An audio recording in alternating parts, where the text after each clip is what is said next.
Ladies and gentlemen, friends, it's truly fantastic honor for me to be here with you today. I love the vision of USJC, the vibrant and dynamic US-Japan relationship strengthened by increased diversity. But before I go into the speech, I want to speak a little bit about my experience 1 week ago. Sorry for the Nagai-san, for the interpreter. Nagai-san is my dearest friend. She's doing interpreter today. But last week, I had a chance to go in at the Washington, D.C. And I'm very honored to meet Madame Christine. She's CEO of IMF. And she was doing a speech. I listened to her, and she was saying very interesting things that she was praised. I was in the conference of the Olympics, and she was praised us about, for IMF, there's 188 members in IMF, the countries. But for the Olympics, 206 countries are joined. So that's a truly diversity, and she was praising. So I just want to mention about how we are very proud of this. So, okay, now we continue for the lines. Okay, so I go for more personal stories now. Okay, so, okay, I'm ready, yes. So I was 9 years old when I was in the elementary school in the US, in a place called Long Beach, California. That's me. One day, my third grade teacher, Mr. Gary, gave the class an assignment. We each had to make the book. I mean, physically make an actual book. Hey, no problem, I thought. The books. We have those back in Japan. I know what to do. I worked hard and home for the assignment and brought it into the class. Man, I was really proud of my book. Then I look at my book. The whole class made. They're open this way. I look at my book. Mine's open this way. That's how we do in Japan. Luckily, Mr. Gary was a very smart teacher. He didn't correct me or show me up. Instead, he took it as an opportunity to teach the class about the greatness of diversity. I think that was when I started to think, hey, okay, I can be Japanese and be part of the rest of the world at the same time. Bringing Japan and to the world together at the same time is what Tokyo 2020 is all about.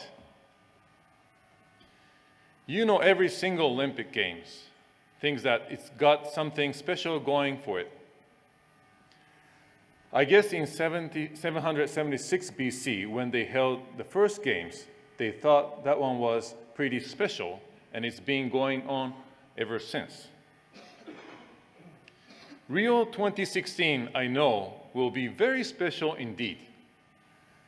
But Tokyo 2020 has been exceptionally lucky, because 2020 is also the focus of the IOC's new approach to the Games. The IOC's Agenda 2020. Why does it matter? What makes different? Agenda 2020 has some brilliant ideas in it.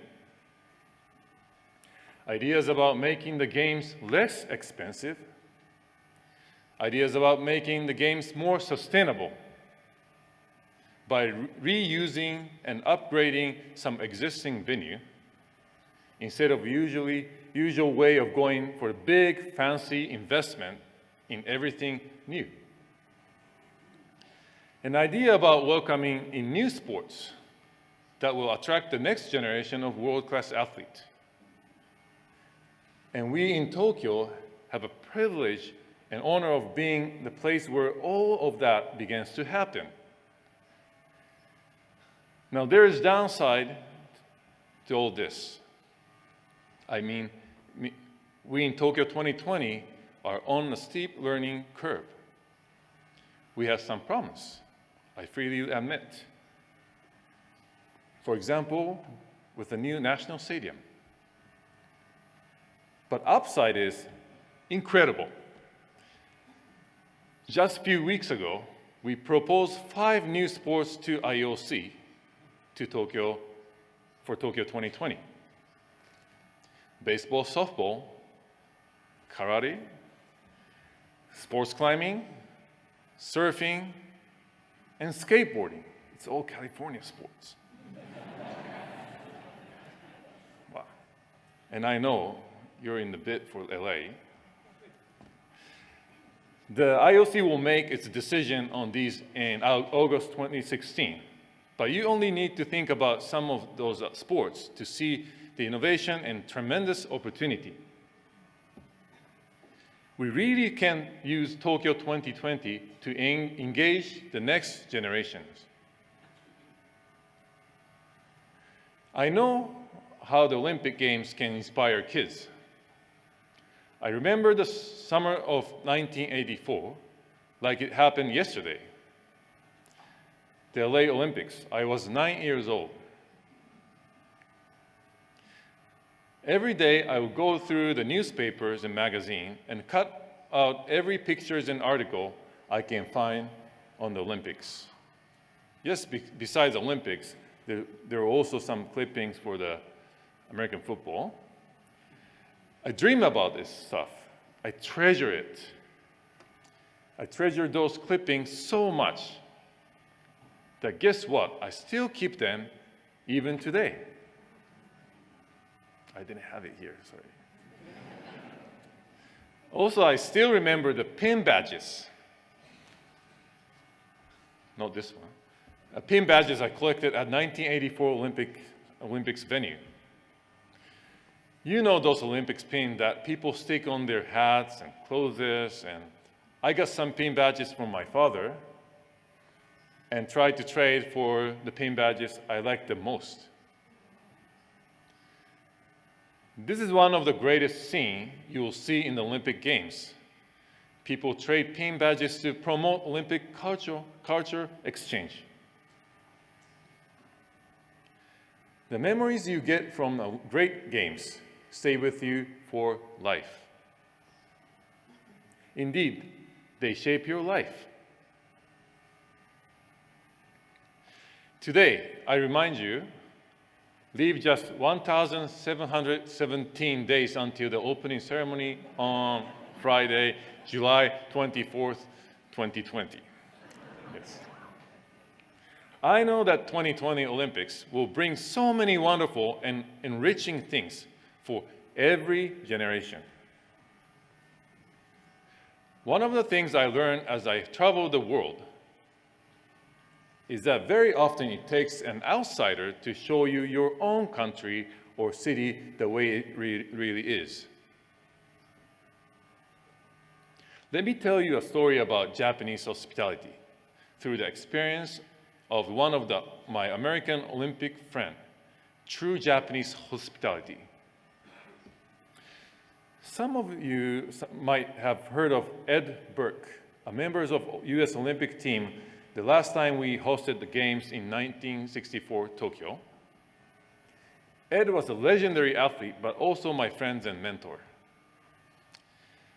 Ed once told me an unforgettable story about his time in Tokyo in the summer of 1964. It was coming towards the end of the 1964 Games. Everyone had a fantastic time. And the moment came when the thought of the athlete turned into souvenirs. What could they take home to remember Tokyo?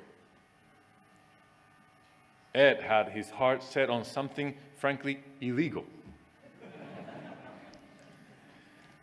He was desperate to bring home one of the Olympic flag from the athlete village.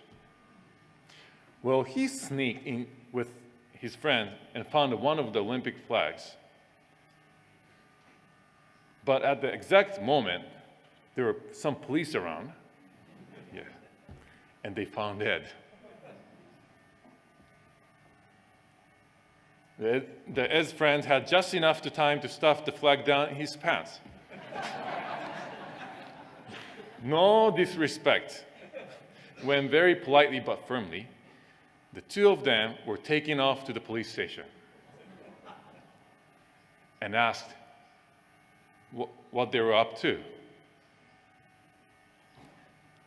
At one terrible moment, Ed saw a bit of rope poking out of the top of his friend's pants and was sure that was game's up. But they covered it up with some stories, and the flag wasn't discovered. Well, the U.S. chef de mission had to come in to smooth things over, and Ed and his friends were allowed to return back to base. Now, this is not really a story about Olympic flag. And it's not even a story about Japanese police. It's a story about very particular kind of Japanese hospitality. So here's what happened next. Ed decided he had too much luggage to carry it all with him on the plane. So he got boxed and packed up all of his used sports gear, sweaty old shirt, shorts, socks, and right in the middle of all that, he buried the flag in the middle. He was certain that this way it would never be noticed. He took the box to the post office in Athlete Village and had it shipped back to California. Finally, he got himself home. A few weeks later, there was a box delivered right to his front door. He tore it open with one hand holding on his nose with the other, and just think of that scene with a few weeks old dirty laundry and socks used. The room filled it up with smell, not of sweaty sports gear, but super clean, fresh laundry. Every single article of clothing had been washed, ironed, and very neatly folded. And there on the top, also washed, ironed, and neatly folded was the Olympic flag. Ladies and gentlemen, I can't guarantee you exactly the same experience at Tokyo 2020, but I can promise you the time of your lives. See you all in Tokyo 2020. Thank you so much. Thank you, Dr. Murofushi. Thank you.